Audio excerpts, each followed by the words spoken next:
Atma Vinigraha we translated as self-discipline. Whereas very nicely, Adi Shankaracharya highlights Atmanaha Vinigraha. So when you say Atmanaha Vinigraha, so one need to withdraw from what? From Atma. So what does you mean by the word Atma? It's very nice, okay? So here Atma Sabda, the word Atma. So what is that? Karya Karana Sanghatasya Vinigraha iti. So he uses this word that is called Atma. So which is being talked as body, mind, sense complex. And interestingly here Atma Vinigraha Atmanaha Apakarasya Vinigraha iti. So if you observe this body, mind, sense complex, Swabhavena eva, naturally, what they do, Sarvatah Pravutasyah. So what do they do? They are being engaged everywhere naturally. And when they are being engaged naturally, so here one need to withdraw from them and making them get engaged in Sanmarga. So the marga, the path that leads to Sat, the existence, the truth, ityarthaha. And this nirodhaha iti called Atma Vinigraha. So in short called self-discipline. So it highlights very carefully that my body-mind complex is naturally dragged towards many things. Whether it is useful for me or not, whether it is helpful for me or not, whether it is healthy for me or not, which I do not know, neither I want to analyze. And when I start analyzing, I do differently. Let me share one beautiful story. Today, in fact, I was going through this story, so let me share this. A person goes to his teacher and says, look, I don't know how to look at myself. Always I find out something differently about me, but I feel it is not sufficient. So will you please guide me how to look at myself? And of course the Guru said, don't worry. You can tell me one of your bad habit so that I can guide you to look at yourself.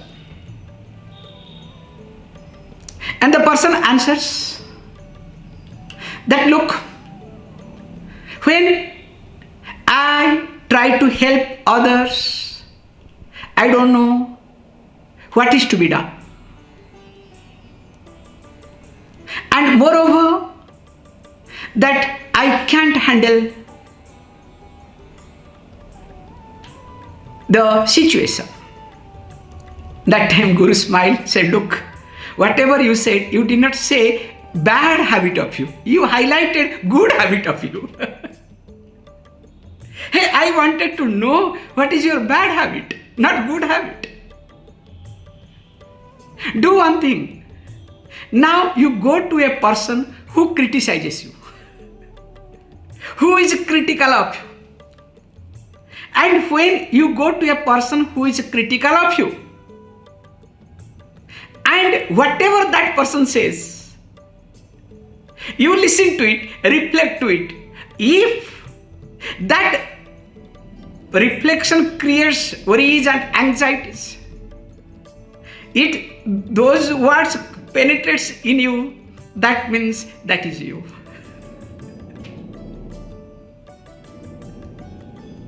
So this is called self-reflection.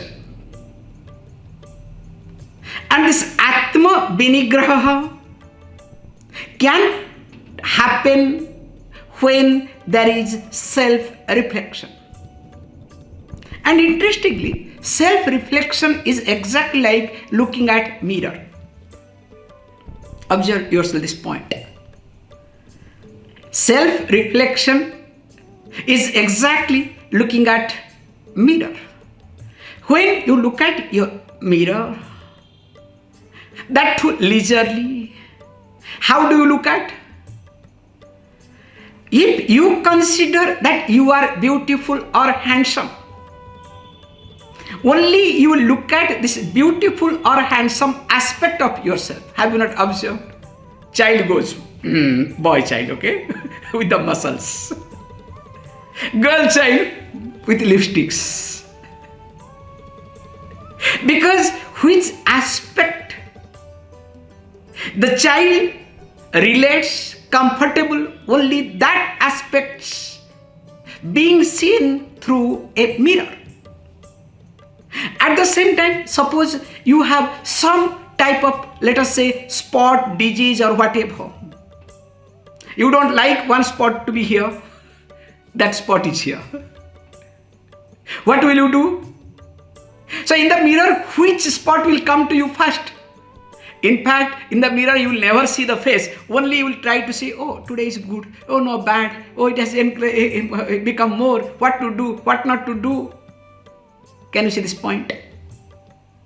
So the self-reflection, even though mirror reflects you as supposed to, as it is, but you see the reflection entirely differently. So that's why Atma Vinigraha is one of the most important aspects, that learning to withdraw whenever and wherever is required. That's why we say that a tortoise is a kurma. The tortoise knows how to withdraw. In fact, until and unless tortoise finds out or senses that I am safe, will never come out. All the limbs will be withdrawn very quickly, spontaneously. So that is indeed called Atma Vinigraha. Now, next one, it says, Indriyartheshu Vairagyam iti. So, Vairagyam, as you know, Raga Viraga Tasya Bhava Vairagya iti. So, if we look at this Viraga Bhava Vairagyam, if we observe that whatever we experience, whether it is good or bad, whether it is healthy or unhealthy, anything that we experience, it leaves behind an impression. It's like when you put any dress, you pass by the area, whether it is a pregnant area or bad smell area like fish market or rose market. You will discover after passing by, even though physically your shirt is not dirty, your dress is not dirty, but if you are carefully start smelling your dress, you will find some impression of either fish or the flower based on where you have passed by. But physically clean. But the fragrance, the odor over there also creates some type of impression,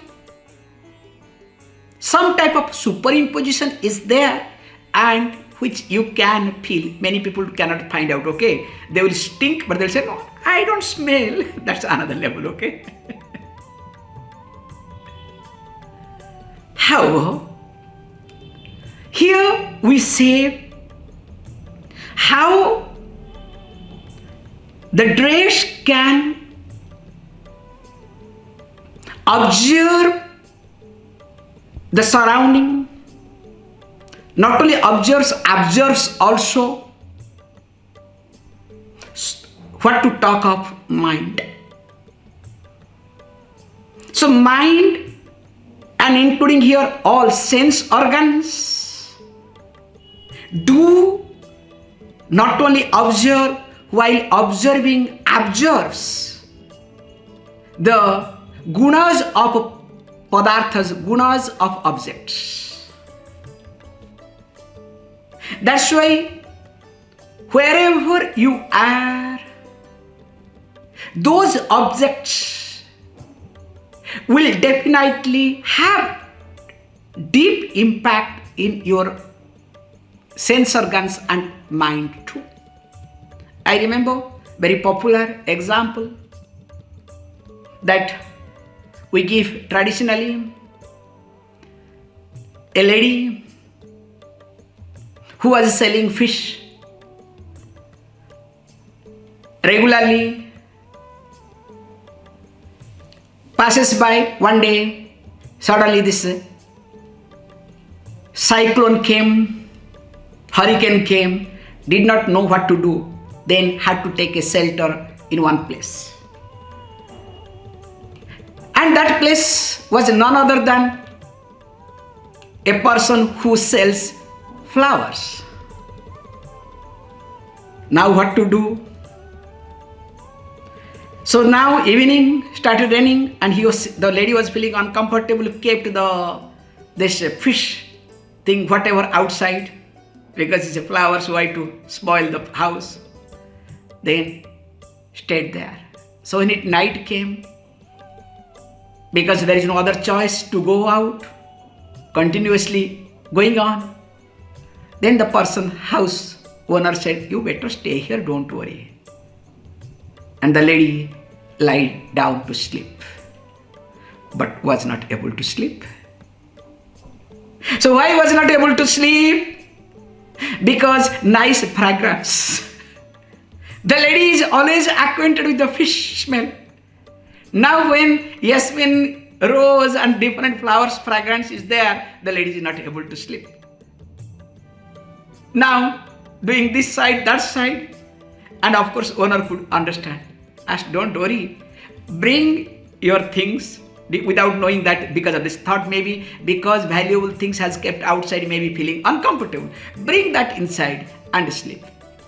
Now moment the lady hears this, goes out, brings that whatever, that smell, keeps next to her and happily snores.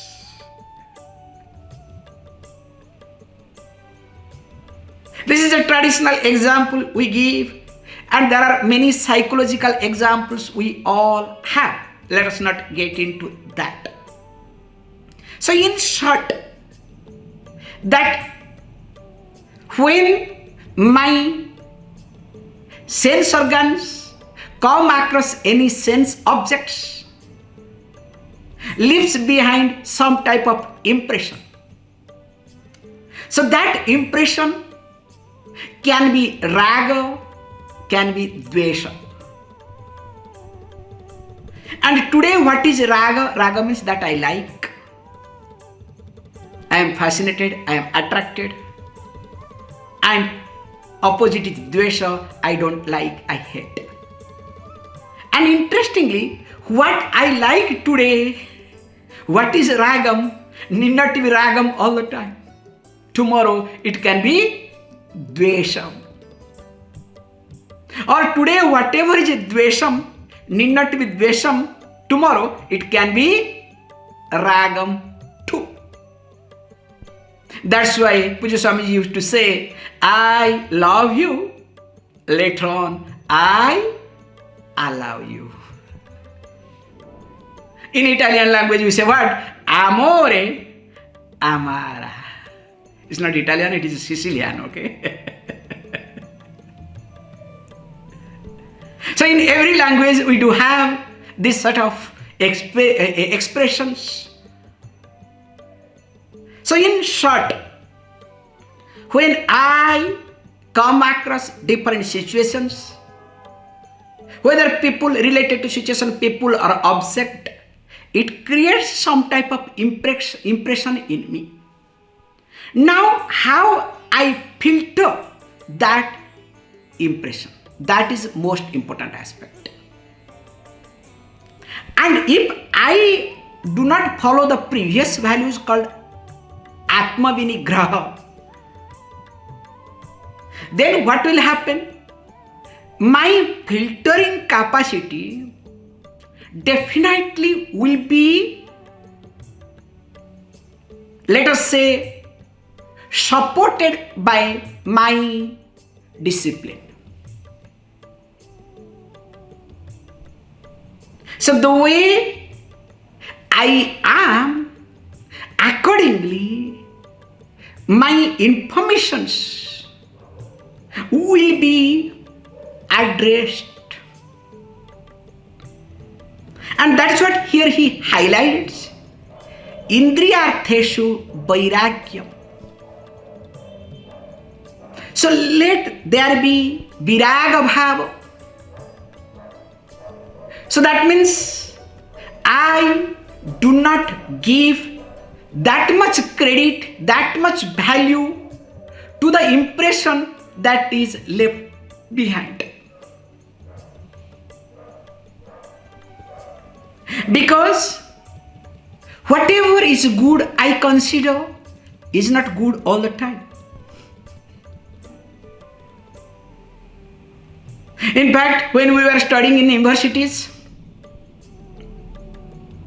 choosing one faculty, we were so thrilled. Wow, I have chosen the best university, best faculty, best. After passing out, what you say? I wasted my time there.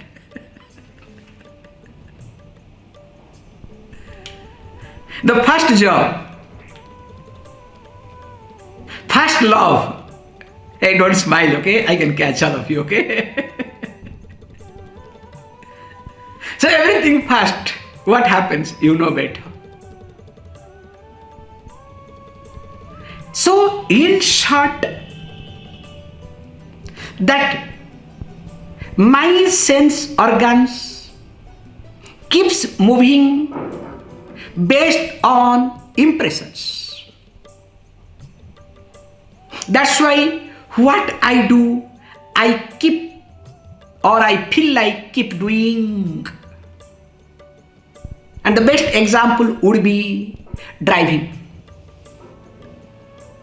When you are driving your vehicle in a certain road regularly, and suddenly you discover there is another road has come which is shortcut. Now tell me, by default, which road will you use? You will use the regular road. You will say, no, I know that road is better, okay? I am acquainted with it. Unless you depend upon this nowadays navigations, different tools, different apps. So how that happens? So here he says, what is to be done? Here nothing to bother, but developing dispassion. Vairagya means dispassion. That means I am not attaching my points, my insecurity to the objects that I have perceived through my sense organs. So that's why dispassion with reference to sense objects. Because sometimes what I hear, what I see, including what I feel, need not be true. The best example is what? Palm. So your eye says what? It is clean. Is it really clean? So dirty. In fact, if you smell, you will understand. The earth is flat. Is it flat? There are many examples we all have that what we see need not be true. What we listen to need not be. What we, taste or smell need not be. So in short, let me learn to observe and create a gap between me and sense objects. So learning to create a gap will help me to develop vairagyam. And more that gap comes, and that gap does not create any pressure in me, where sometimes you create gap but it creates pressure, okay? Physically you create a gap but mentally you are closer. That is also not healthy in long run, but in the beginning you need to do that. Then resolve. Not that you create gap, then after that it's like people do fasting, okay? We have Ekadasi fasting. And in Ekadasi, I don't know where from it comes. First time in my life, like especially coming from Odisha, I never knew Phalahara. Phalahara means, literal translation, taking ahara means food as fruits. So Phalahara, this fruit word, phalam, has got different meaning. I never knew it. So in Odisha, Phalahara means real only fruits they will give, nothing they will give, okay? And sometimes they do it, I don't want to say. If you ask for fruits, based on the caste and many other factors, they will just hand over fruits, nothing else. And one knife. It is up to you to cut. They will not cut as per the rule. That's why very conveniently they give the banana so that nothing to be given, okay? That's called Phalahara. You do whatever you want. So first time, when I don't want to say the place and other things, I came to know Ekadasi day Phalahara. So I said, no, I don't want. Because Phalahara with some fruits and that too banana, sorry. But I discovered Phalahara is a change of diet. You cannot think of. So after doing this Phalahara Ekadasi, they will do Dwadasi Parayana. Dwadasi, not Parayana, Parana. So there will be different, vyanjanas, different type of foods. Because you have to break the fasting. Hey, when did you fast? Then somebody said, don't you say that you breakfast you are having? So also, I said, okay, because these people introduced the word breakfast, but I did not want. We didn't have this breakfast concept actually. Honestly speaking, breakfast is not required for the body. If you ask me personally, breakfast is not required at all for the body. However, that is not my topic today. So topic is here, how this Ekadasi, Dwadasi being created a fasting and feasting day, okay? That's why we say proudly, when there is no food, that day is my Ekadasi. When there is food, all other days is called Dwadasi, feasting, okay? There is no third things in life.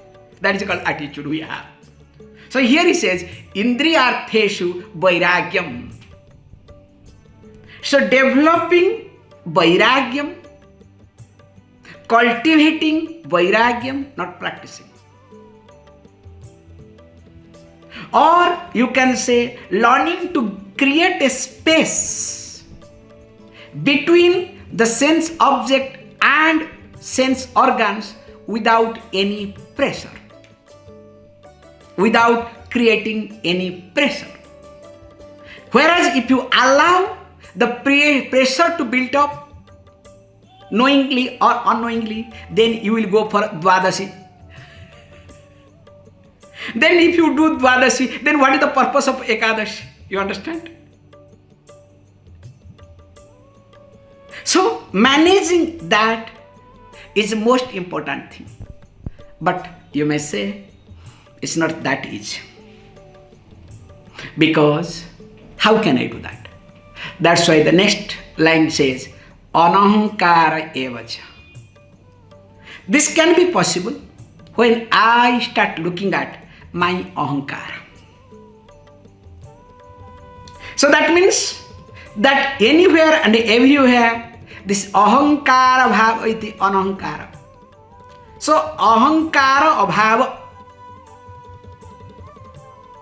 So the absence of anahankara means ahankara abhava iti. Absence of my ego. Why? Of course we will see later on. After one more, this is called that asakti. But he says in between, why this and how this happens. Let us look at this very carefully. As you know, that person is important to me. That object is important to me. That situation or place is important to me. Not the place or person or situation is important, because that person or object is related to me and I feel important.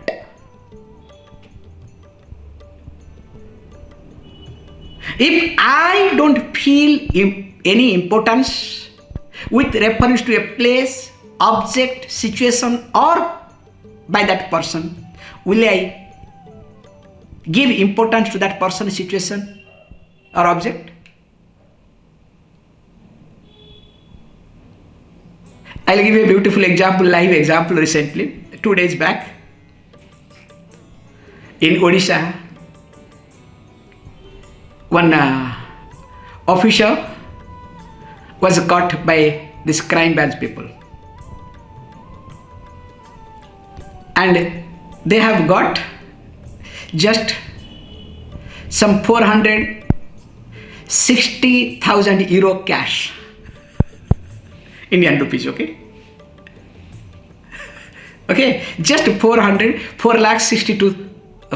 crores 62 lakhs, okay? For Indian people only.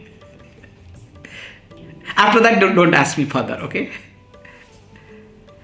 And interestingly, this is the point I wanted to highlight. When the officers went to his house, is this house of so and so? They showed the photo. Is your husband? The woman says, no, he's not my husband. She declared, no, denied, no. And to catch what they did, they called her number, okay? They have got all the data. Then this telephone started ringing, her telephone, she could have switched off. Had she switched off, it would have taken longer time, okay? Then cut. So coming back, this much I want to take example because I am not critical of them, because that is law will take care of them. That is their problem, not our problem. Point is here. The wife could say that he is not my husband. That line I want to take, not more than that. Why? Because it is a problem now. Suppose husband is getting one award, Padma Shri award. So reporters come or officials come, hey look, is this your husband? Of course I am not a husband, I am his wife, only wife, okay?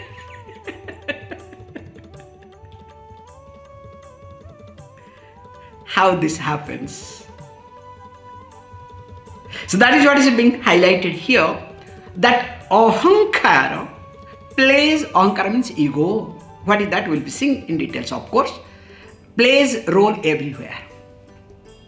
Means I want my presence everywhere. If I feel I am not present, that means what? I am no more interested in anything. That's why we say very carefully in Vedanta class especially, and Kathas of course more, people sleep because we say very casually, we say Nidra Devi comes in, okay? Just to make a joke. Do you know why? Because in the class, when your ahankara does not stay for a long time, you have shut down what is happening, let it be. Then what happens?